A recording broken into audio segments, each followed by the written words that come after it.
ቅዱስ ሚካኤል እንኳን ለስጋችን ቀርቶ ለነፍሳችን የሚተርፍ ታላቅ መልአክ ሰው ወዶ መሰለ ሚካኤልን እርዳኝ የሚለው እስራኤልን ሲራዳ ስለተመለከተ እኮ ነው።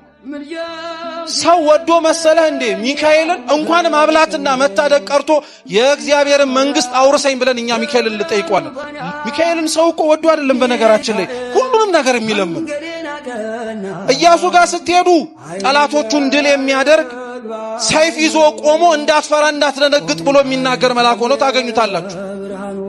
ኦሪት ዘፍጥረት ምዕራፍ 16 ላይ ብትፈልጉት ከአጋር ጋር ልጇን ይዛ ስትሰደድ አይዞሽ አትፍሪ ብሎ ሲያበላት ሲያጠጣት ያለ ሰው ወዶ መሰለ ሚካኤልን እንጀራ የሚለምነው አጋርን ሲያበላት ስላየኩ። ዳንኤልም በትንቢቱ ላይ ተናግሯል። ከዋነኞቹ አለቆች መካከል አንዱ ሚካኤል ምን ሊያረጋይ መጣ ብሎ ሊረዳይ መጣ ብሎ። ሚካኤልን በምኑ ታውቁታላችሁ ከተባላችሁ በንግግሩ ነው። ሚካኤል በንግግሩ ይታወቃል። ከእግዚአብሔር የሚያቀርብ ነገር ነው።